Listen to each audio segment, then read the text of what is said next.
I'm sitting on the inside of 100R at Bira Circuit. That's one of the most famous turns in Thai motorsport, one of the most famous turns in Thai motorsport history, really. It's a very crazy, very dangerous, very demanding turn with very little runoff. I'm sitting on the back of the slide. I've got my phone propped on another slide, and that's because we've got a race weekend. It's Saturday, we have a race day, and that's the first one in 6 months. Thai motorsport stopped in March. There wasn't really much got going before that, but basically the country had done pretty well with COVID last year, and over the Christmas and New Year and into the early part of the year, COVID numbers were very low, but then it exploded in the second quarter. And really now we're just coming out of it. At the beginning of the month, the country stopped the lockdown, which had locked down all sports, including motorsport. So finally we're back. The calendar's now for the end of September, October, November, December, are ram-packed as everyone tries to squeeze their series into the last 3 months of the year.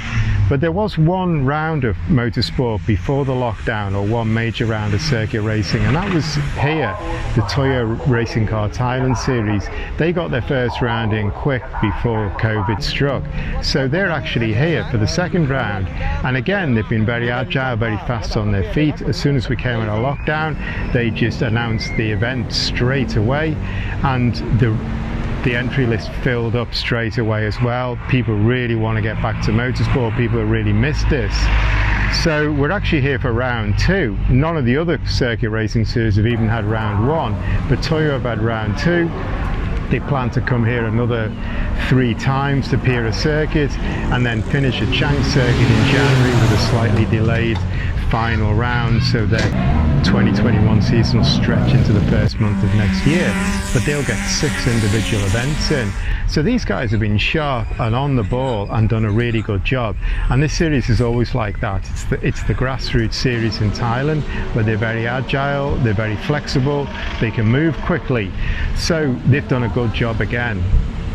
The difference though between last time I come to motorsport or any motorsport before, if you can just see the tents behind me, that's because when you come in you have to have a COVID test. You have an antigen kit test, swab up the nose, they check you're okay. 5 minutes later, if you're okay, you can come in the circuit. Everyone had to pre-register, and to just show how people were wanting this so much, when I looked at the registration list for everyone, there was like 950 people had registered.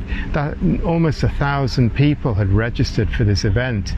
And Toyo is, if I also explain this while I'm here now, it's like the club series, the grassroots series. It doesn't have the big money, it doesn't have the investment, the GT3 cars, the international aspect that Thailand Super Series has, but this series is the one that connects with people. In Thailand you've got this huge car culture, this huge culture of modification, upgrading, tuning your cars. You've got that massive culture here, and all that culture connects with this series. Most of the cars you'll see here are things like Civic EGs, Civic EKs, old Corollas, old Altis, that sort of thing. But you go into any small garage in Bangkok or around Thailand, any backstreet garage that modifies cars, you'll see a Civic EG racer somewhere in there. Maybe it's gathering dust, and you'll see the Toyo stickers on it, because this series really connects with the car culture in Thailand, and that gives them a great platform. They probably have the biggest entry lists in Thailand. I'd say they have the most fans, because on Saturday, Sunday you'll get a lot of car clubs and a lot of car people will come in, and Thai motorsport doesn't really have many fans. So these probably have the biggest fans, and when they live stream their races, they have the biggest live streams of any series in Thailand. So while they don't have the big money and the big investment, they really have the big footfall, they have the interest, and people love this series. This is a stepping point. This is for people, either if they've been karting, they want to step into motorsport, into a car, they come here. If they're on the street, if they got modified Civics or Accords or Camrys, that sort of thing.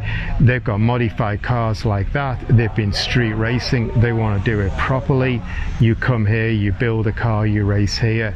The entry point is low, the cost is low, and there's a lot of opportunity. There's a lot of racing, bang, bang, bang, back to back all day long. You can jump between classes. So some people, I think, are racing in like 4 different classes, and you've got races on Saturday and Sunday. So maybe you even get half a dozen, maybe more races. So you get a lot of value for your weekend coming here. You learn while you're actually racing. So this series is a very good series. It's very well run. It's nicely organized. Sometimes things get a bit behind schedule, but it's a good organization. And this is actually the 15th year of this Racing Car Thailand series. It started in 2006, so we've actually got the 15th anniversary, and it's robust. All the paddock is full, and then the tents that they put down the approach road, which shows the series is popular when they start putting the tents down the road from the paddock down to where the tunnel is. The tents are all full, lined on both sides, so that kind of shows just how popular this series is. Big difference this year. If you look behind me, you can see some tents. If you look really closely, you'll see people in hazmat suits. You have to be registered. You have to have a test to come in. That's going to be what it's like going forward now with all sort of big events. So it's well organized. They've been fast out of the blocks. They're setting the pace. Everyone's tested. So people can come here and they can feel safe. They can enjoy motorsport. So because of that, registration, there aren't really any fans, there's not too many extra people, but there's a lot of people here. There's a lot of racing, and it's kind of a lot of fun as well, because this is Saturday I'm making this video. It's drizzled on and off all day. The track was pretty green to start with. There's a lot of testing over the last couple of days. The track was pretty green. It's been damp all day, so there's been a lot of action, a lot of excitement. So it's been interesting. It's always good to come to this series. It's always a lot of fun. There's some very cool cars out here. You get a real mix of cars. Like I say, a lot of it is Civics, Corollas, that sort of thing. But then there are some nice bigger sports cars, Zafiros, BMWs, RX-7s, that sort of thing. So you've got some quite powerful sports cars here, Subarus, Evos. So it's a pretty cool mix, pretty cool event. Going behind me now, we've got the truck race. They also have the Isuzu One Make race, has been supporting this series for a long time. So that's also a big fillip for the organizer, that a brand like Isuzu will take its One Make race, will put it into the series. But the Isuzu One Make race, again, it's entry-level trucks. The idea is to get people into motorsport, get people into racing trucks. So they see that Toyo is a great way to do that. So it's all good. Like I say, the only difference really is the ATK tests, and I've taken my mask off to make this video because you've got to wear a mask. So rather than have a muffly voice, and known as it within 20 meters off me, so I'll put it back on and I'll go back and have a look around.